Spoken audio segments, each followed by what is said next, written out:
اللهم صل على محمد طب القلوب ودوائها وعافية الأجساد وشفائها ونور الأبصار وجلائها وعلى آله وصحبه وبارك وسلم. بسم الله أوله وآخره. Our first question is one which has been answered several times in the past. But there are a large number of people who do not have the time to go searching for the answers, and so they constantly write to me wanting an answer. Sheikh, didn't you study geography? You said that when Dajjal was released, in a day which is like a year, he was released in the island of Tamim ad-Dari, and you say that that island is Britain. But the Prophet ﷺ pointed 20 times to the east. That Dajjal will come from the east, and Sheikh, Britain is in the west. Didn't you study geography? So this question is being posed again and again, even though I did give a response to it. So I guess I'm going to just have to keep on repeating the answer again and again. My answer, of course. But let me say one more time, I don't know how many times I must say it, that whenever I give an opinion, whenever I express my view, whenever I interpret, I don't want you to accept my opinion. I don't want you to accept my view. I do not want you to accept my interpretation unless and until you are convinced that it is correct. Those are dangerous students who will accept everything that I say without first critically examining. And you must also listen to the views of my critics, people who have different opinions from me. And when you have studied the subject and you are convinced that I am correct, only then should you accept my view. So now let's turn to the hadith of Tamim ad-Dari, which is in Sahih Muslim, in which the Prophet ﷺ said that when Dajjal is released, he'll live on earth for 40 days. And the first thing we must recognize is 40 days does not always stand for 40 days as we know a day. 40 days do not always stand for 40 days as we know a day. That's the first thing you must learn. Someone asked the Prophet ﷺ, which was the first masjid to be built? He said the Kaaba. And then they asked which was the second masjid to be built. And he said Masjid al-Aqsa, Jerusalem. And then he asked how many years or how much time elapsed between the two. He said 40 years. 40 years. But no, we know that the time which elapsed between the one built by Ibrahim alayhi salam and the one built by Sulaiman alayhi salam must have been 1,000 years or more. But he said 40 years. And so now we have to understand that sometimes these numbers are given as figures of speech, not to be understood literally. Having said that, Dajjal will live on earth for 40 days. One day which will be like a year, one day which will be like a month, and one day which will be like a week. And the rest of his days like your days. So please don't tell me that you're going to take away 3 from 40 and come out 37, huh? And the rest of the days will be 37 days. Do not do that. We said that when he was released in a day which is like a year, the hadith of Tamim Mudari is that he's going to be released on an island. If you say the island is in the Persian Gulf, or you say the island is in the Mediterranean Sea, or you say the island is Singapore, well then, what I expect of you is that you will back up your claim by providing the evidence to support your thesis that this is the island. I have offered my opinion that the island is Britain, and I have provided substantial evidence to support my claim that the island is Britain. But this is the release of Dajjal. Dajjal is in chains, and the chains are removed, so he is released. And I say that he was released in the lifetime of the Prophet ﷺ. Otherwise, how could the Prophet ﷺ said that it is possible that Ibn Sayyad is Dajjal? How is it possible that the Prophet ﷺ could say that perhaps Ibn Sayyad, a Jewish boy in Medina, is Dajjal? Huh? He didn't say he is Dajjal. He did not say that. He said if he is Dajjal, then, and if he is not, then. So it's possible. The only way he can say that it is possible is if Dajjal is no longer in his chains. He has now been released. But the hadith also speak about the khuruj of Dajjal. And the khuruj is something else. The khuruj of Dajjal will take place after a certain number of events have taken place. For example, the hadith of Sahih Muslim, that there will first be the Umran of Baytul Maqdis, Jerusalem flourishing, or Baytul Maqdis flourishing, or Al-Quds flourishing, whichever name you want, meaning center stage in the world. And at that time, Yathrib or Medina is in a state of desolation, kharab. And then comes the next, and that is the khuruj of the Malhama, the Great War. And today we are at that point in time where Jerusalem is flourishing, Medina is a backwater, is a desolation, and now we are waiting for the Great War to start. That's where we are now.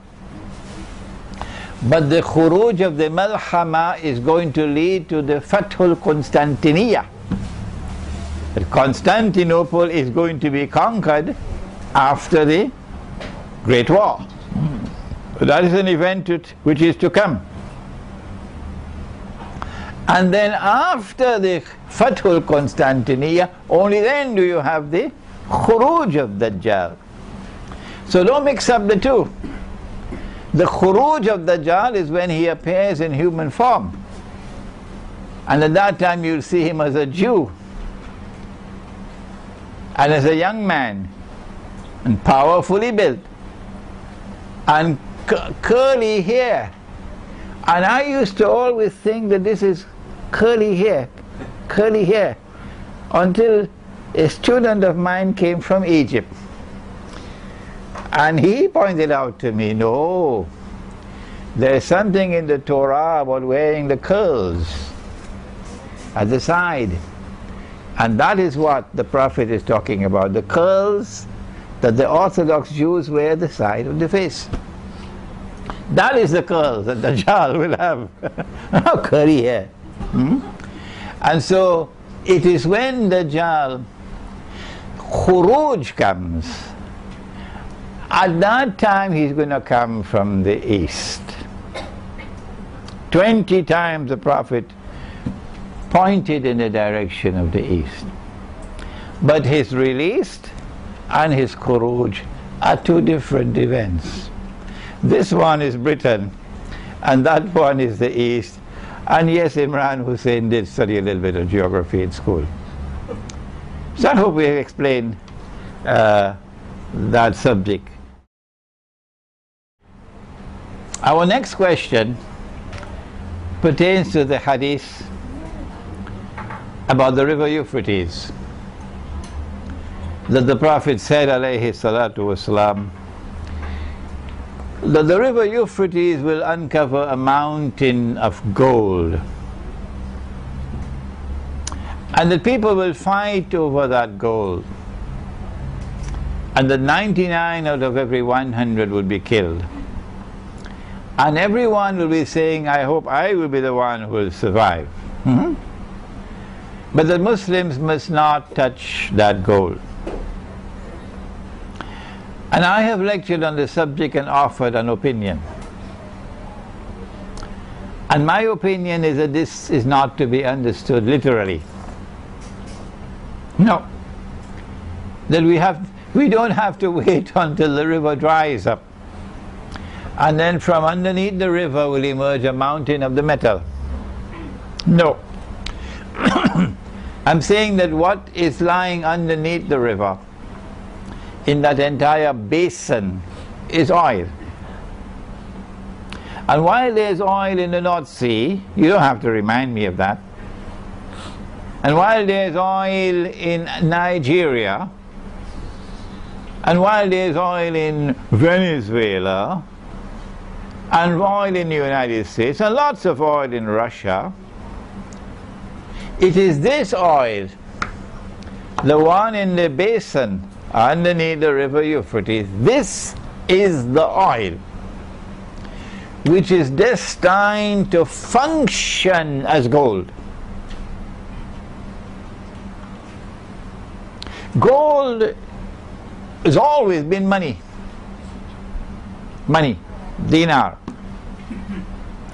And so the Prophet alayhi salatu wasalam is saying that a mountain of gold is going to emerge from the river Euphrates, meaning that the oil that is going to be discovered in that area is destined to function as gold. Not the North Sea oil, not the oil in Venezuela. You don't have to remind me that there's oil in Venezuela. I know that.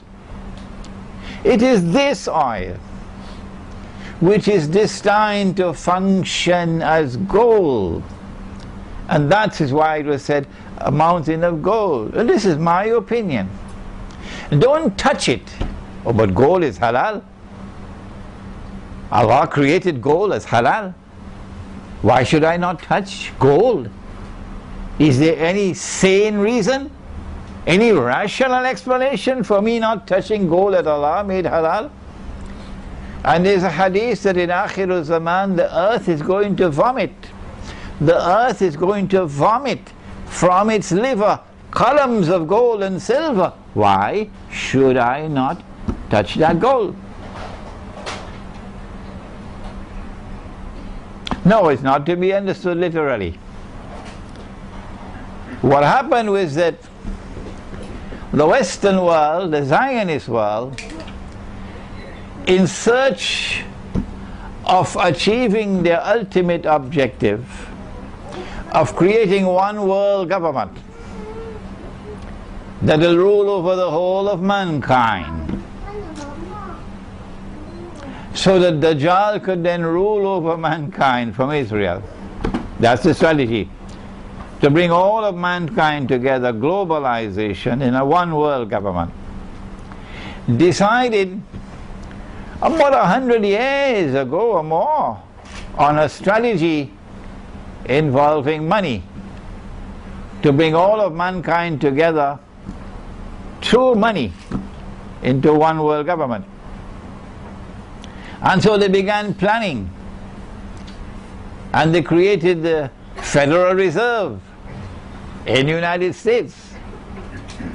They created the League of Nations and they created the United Nations as part of the strategy to create one world government. Why will you not understand that? So that Dajjal can rule the world. And at the heart of that strategy was a monetary system. A monetary system through which you will get all of mankind together. And that monetary system was formalized in a conference that took place in a place called Bretton Woods in upstate New York. And they brought the paper money into being, backed by gold, only the US dollar. Only the US dollar, backed by gold.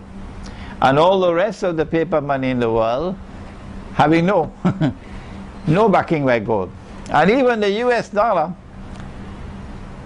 is redeemable at $35 an ounce, but only governments can bring their dollars to Uncle Sam to have it redeemed into gold at $35 an ounce. But that was only window dressing. That was only dust in our eyes. And in 1971, I believe it was France that brought the money to ask the US dollar, the US government, to give us the gold. And the US government knew the game was up. It was a game of deception. The paper was bogus, it's fraudulent, it's haram. How many times must I say that? When will the scholars of Islam wake up and study the subject? If you study the subject, it's so easy to understand that the paper money that they brought to us was bogus, was fraudulent, was utterly haram. Why is it so difficult for them to understand it? But no, don't listen to Imran Hosein. No. In 1971, the United States had to renege on its obligations under Bretton Woods. So no, we're not going to redeem dollars for gold. And so now the US dollar could collapse. From the time there's any knock to the system and confidence is beginning to wane, the US dollar will lose value. So they had to think of something quick. And this is what they did. 1973 war between the Arabs and Israel. And there's quite some evidence of Zionist involvement in that war. And then there was the oil embargo that the Arabs imposed upon the United States. And then there was a deal between Henry Kissinger and King Faisal, which brought into being what is known as the petrodollar. The petrodollar. So no longer is the metal gold being used to back the paper. Now Faisal agrees. Faisal agrees without knowledge. He didn't have the knowledge, King Faisal rahimahullah, that Saudi Arabia will sell its oil for only US dollars. Haram. That's haram, that's haram, that's haram. Saudi Arabia will sell its oil only for US dollars. That's haram. And Saudi Arabia will get all the other oil producing Arab countries to agree to sell their oil for only dollars. That's haram, haram, haram. Nobody question it. No, nobody question it. And this agreement to sell oil for dollars, since oil is the largest commodity traded in the world market, established for the United States dollar a demand that allowed it to survive and flourish.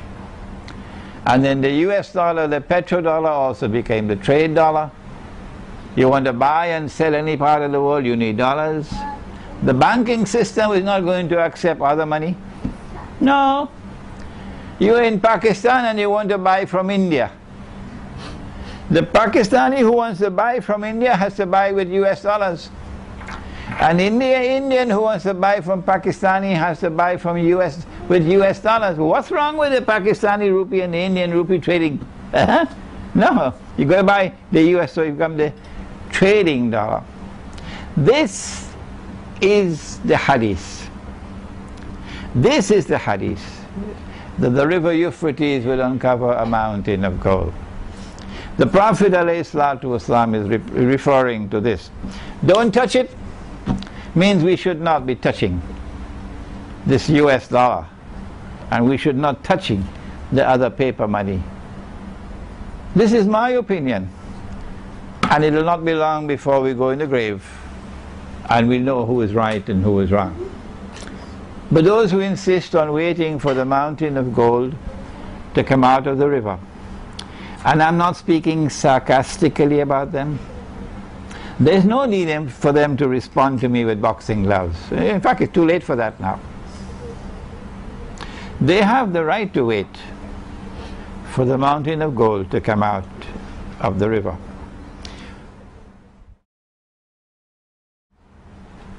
The Prophet ﷺ prophesied that you will make an alliance with Rome in Akhirul Zaman. But the hadith also speaks about war with Rome, and that they'll attack you under 80 flags and 1/3 of the army will run away and Allah will never forgive them, and 1/3 of the army would be killed and they'll be shuhada, the best shuhada, and the last 1/3 will be victorious against Rome. And we are puzzled.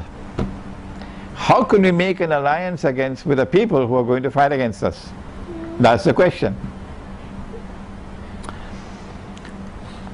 In answer to that question, I want to point out that Rome began as a city in Italy, the city of Rome, which was a pagan city, which worshipped idols and Greek gods and goddesses. That was Rome. Today that Rome is Western European Christians. That Rome has the Roman Catholic Church and the Protestant Church. Today that Rome has a NATO alliance. Today that Rome is modern Western civilization from its pagan origins. And then when Christianity came to Rome, an emperor emerged whose name was Constantine. And he took Rome out of Rome and established the city that came to be known as Constantinople. And this became the second Rome. This second Rome was otherwise known as the Byzantine Empire. And it was in rivalry with the Persian Empire. And when the Quran declared Ghulibatir Rum, the Quran was referring to this second Rome, not the first, the second one, which had been defeated by Persia. But the tables will soon turn, says the Quran, in a few years, bid'ah sinin. And the Byzantine Empire will defeat the Persians, and that's what happened. So when the Quran used the word Rome, it was referring to Rome number 2, or Byzantium. And when the Ottoman Sultan Muhammad Fatih conquered Constantinople in 1456, I believe, almost 600 years ago, then Rome left Constantinople, and Rome is now located in Russia. It is not for us Muslims to decide where Rome is today. How foolish of us. It is they, the Orthodox Christians, the Eastern Orthodox Christians, they are the ones who have to answer the question, where is Rome today? Not us. And their answer, and the Patriarch says, it is Moscow. And so we have 3 rooms. The first room, which today has NATO and Western civilization, and is waging war on Islam on Israel's behalf. And we have the second room, which was Byzantium, and we have the third room, which is now in Moscow. And the Prophet ﷺ speaks about an alliance with Rome. My opinion is, he's not talking about NATO. No, he cannot be talking about NATO and the West, and the United States and Britain and France and so on. What nonsense! Because Western civilization has an alliance of Christians with Jews.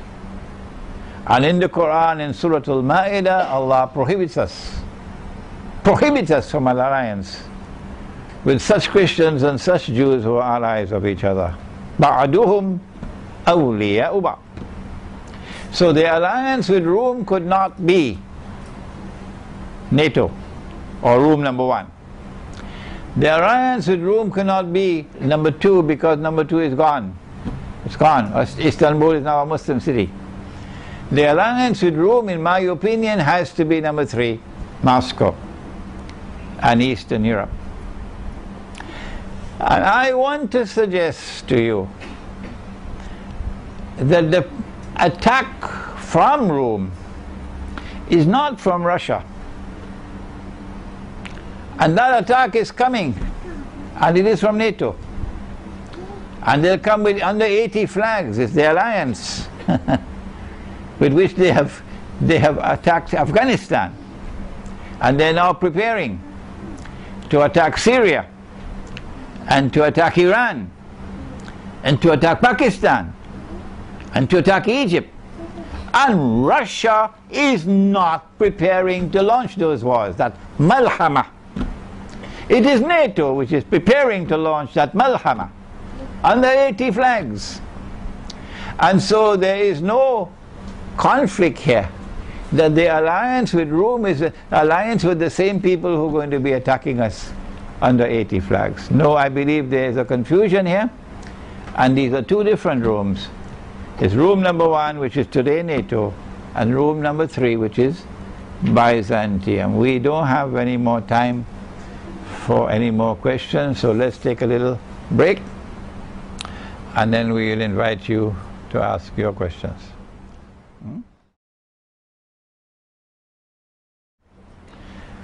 We now have another question from a student who is sitting here with me from Switzerland.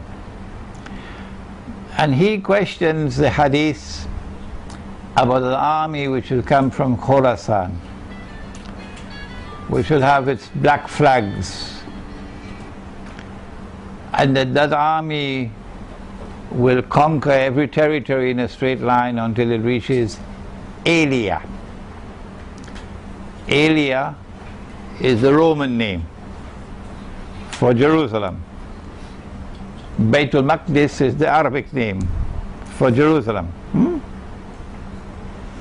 There are some who hold the view that this hadith is a weak or daif hadith. But it will be very interesting if someone will do a research work on all the hadiths which are considered to be daif, to examine to what extent do these hadiths which are considered to be daif are in harmony with the Quran, and are in harmony with the body of other hadiths on the subject. Okay? When we look at Khorasan, we see that it is the one part of the world of Islam which has never been conquered by the West. Never. Modern Western civilization tried to conquer Afghanistan, but failed. The British tried, and they failed. The Russians tried, they failed. And now guess who is trying? And they're failing. This is evidence on the ground that there is something special, something unique about Khorasan. So you can say hadith is da'if or not, that's up to you. The fact is that the evidence on the ground is compelling that this is the one part of the world of Islam which has not as yet been colonized, cannot be colonized, and is unafraid to resist oppression. Afghanistan has fought, and fought brilliantly, without any PhDs from Oxford and Yale and Stanford and Harvard. No. Afghanistan has fought and fought brilliantly. Thank God without any banks. Had there been banking system in Afghanistan, they would have been enslaved already. The Afghans don't wear black ties and black suits. No. The Afghans don't shave their beards. No. You don't see Afghan women in bikinis. No. Afghanistan has not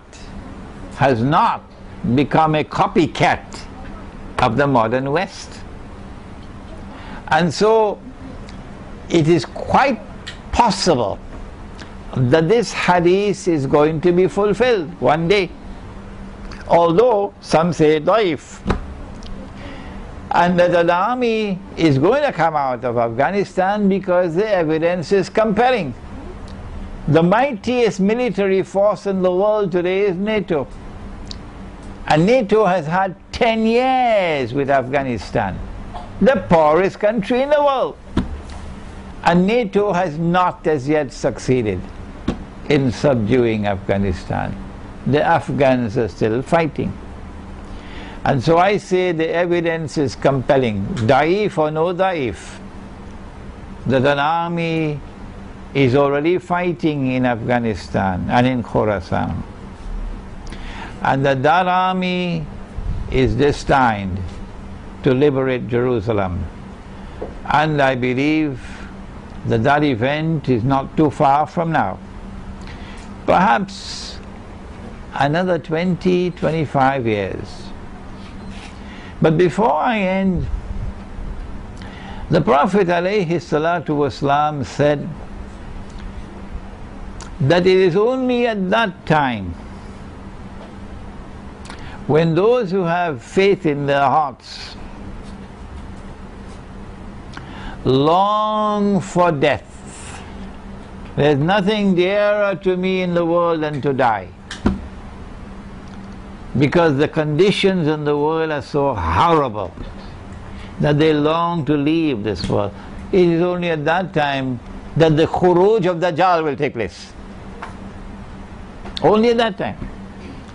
And so we have a lot of oppression staring us in the years to come. And those who are showing the best possible evidence of courage in standing up and fighting back are the people of Khorasan. Next question.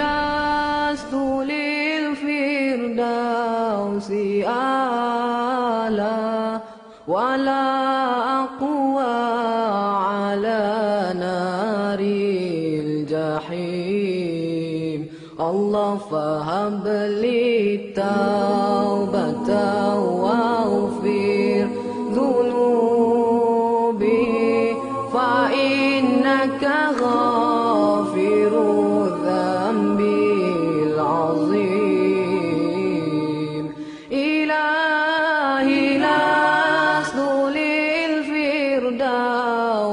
أعلى ولا أقوى على نار الجحيم الله فهب لي توبة واغفر ذنوبي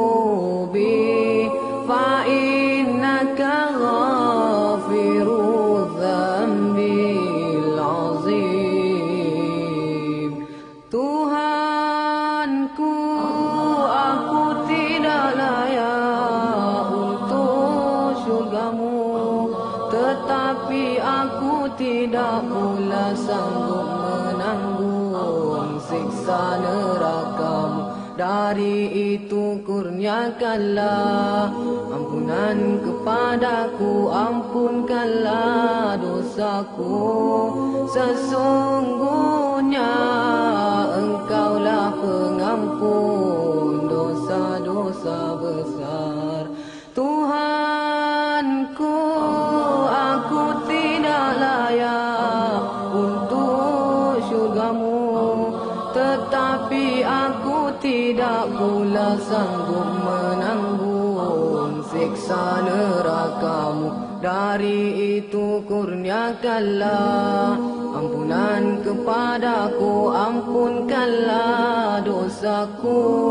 Sesungguhnya Engkaulah pengampun dosa-dosa besar. Ilahi lasturil firdausi a'la wala aqwa ala naril jahim. Allah fahabli tawbatan waghfir dhunub